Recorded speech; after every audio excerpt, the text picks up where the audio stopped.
নমস্কার। ছন্দের কবি সুকুমার রায়ের লেখা গোপ চুরি। হেড অফিসের বড়বাবু লোকটি বড় শান্ত।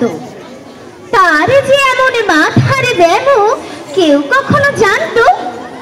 দিব্যি ছিলেন খোশ মেজাজে, চেয়ার খানি চেপে একলা বসে ঝিমঝিমিয়ে হঠাৎ গেলেন খেপে।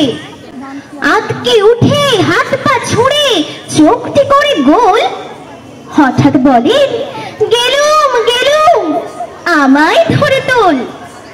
তাই শুনে কেউ বদ্যি ডাকে, কেউ বা হাঁকে পুলিশ, কেউ বা বলে কামড়ে দেবে, সাবধানেতে তুলিস।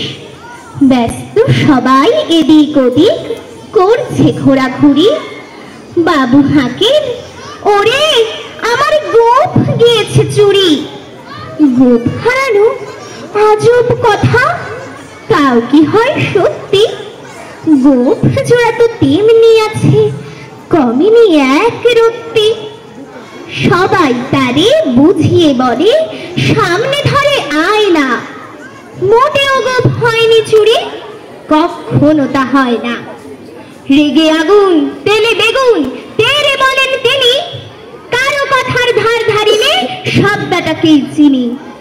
নোংরা ছাঁটা খ্যাংরা ছাঁটা বিচ্ছিরি আর ময়লা, এমন গোপ তো রাখতো জানি শ্যামবাবুদের গয়লা। এ গোপ যদি আমার বলিস, করব তোদের জবাই। এই না বলে জরিমানা করলেন তিনি সবাই। ভীষণ রেগে বিষম খেয়ে দিলেন লিখে খাতায়, কাউকে বেশি লাই দিতে নেই, সবাই চড়ে মাথায়। আপিসের এই বাদরগুলোর মাথায় খালি গোবর। গোপ জোড়া যে কোথায় গেল কেউ রাখে না খবর। ইচ্ছে করে এই বেটাদের গোপ ধরে খুব নাচি, মুখ্যগুলোর মুন্ডু ধরে কোদাল দিয়ে চাচি। গোপকে বলে তোমার আমার, গোপ কি কারো কেনা?